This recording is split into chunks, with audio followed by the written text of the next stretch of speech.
Hey, understand that no amount of slick advertising, no amount of PR can replace poor service.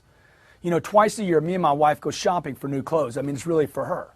And one time we decided recently, in an economy that's contracting and having some struggles, we decided to go to this big department store near our house, okay? And they recently had this promotion going about their new, nationwide, about their new image of personal service, customer satisfaction. Oh, we're going to love you. We're going to take care of you. We walked in this place after 20 minutes of walking in this one store. Not one single person greeted us. Not even a hello, great to have you here. Unbelievable. We were two highly qualified buyers with the intent to purchase.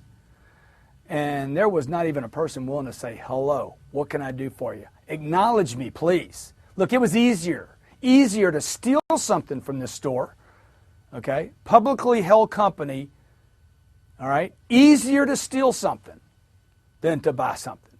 I left that place infuriated, swore I will never, ever, ever go there again. I'll never waste another minute in this place, okay? I get to my house and what do I see in my mailbox? Big sale going on over at, all right? Like, you know, that piece of advertising is going to make up for the experience I just had? Impossible. Service is always senior to selling someone. You know, one of the best salespeople that I've ever met in my life is a guy named Gavin, okay? Gavin, I consider Gavin a friend. Now, I know when Gavin's calling me, he's calling to sell me something. Typically, he's calling for me to contribute money to some project because he's a fundraiser. He's calling me to contribute money to a project that he's raising money for. Okay, now I consider Gavin a friend because the amount of attention he gives me between each of these cycles where he insists that I contribute. Also, in between these cycles of asking me to contribute, okay, he's always servicing me. How can I help you, Grant? What can I do to help your organization? What can I do to help you? Any way I can be of service. I'll get a text. Any way I can service you, okay? Incredible salesperson. But above that, he's dedicated to high levels of service. He's dedicated to human beings. He is dedicated and interested in helping people.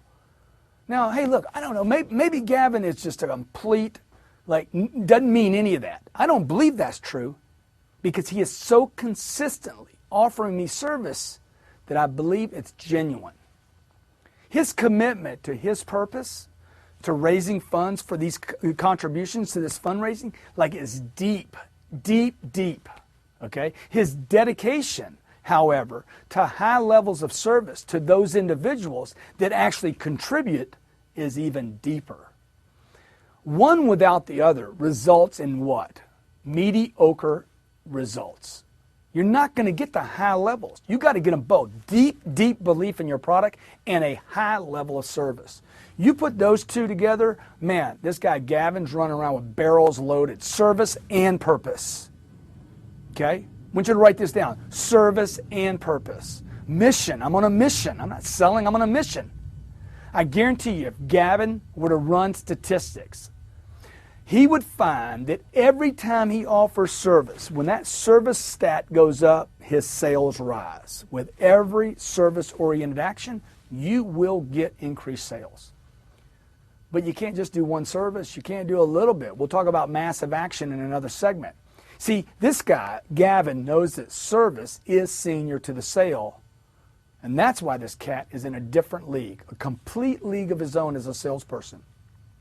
Look, if you incorporate these simple truths about giving and providing stellar service, I promise you, and keep doing that, I promise you, you'll become a master in your trade. I'm not talking about doing this for a day or 2 days or a week or a month. I'm talking about this becomes a way of doing business. A common everyday experience where you just generate heavy levels of service. You'll experience a new confidence first that you cannot personally put a value on. And that confidence is worth more than money because confidence instills sales. Okay?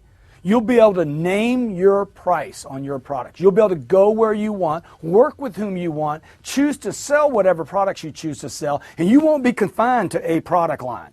You'll be able to sell anything to anyone, anytime, because of the service, because of who you've become.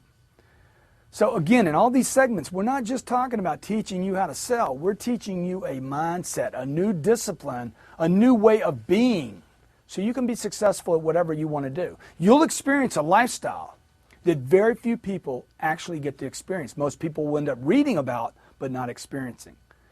You'll experience a career that's free of stress, worry, and problems. So give yourself fully and provide unparalleled levels of service. Forget about the competition, exceed what they do. And write this question. What are 3 things I can do today, right now, to demonstrate my willingness to service a customer today? I want you to write that question down. What can I do to demonstrate my willingness to serve customers beyond the call of duty, beyond any expectation they might have? And then I want you to write down the 3 answers. And whatever 3 answers you come up with, I don't care if your eyes are bleeding. Do those 3 things today and watch what happens.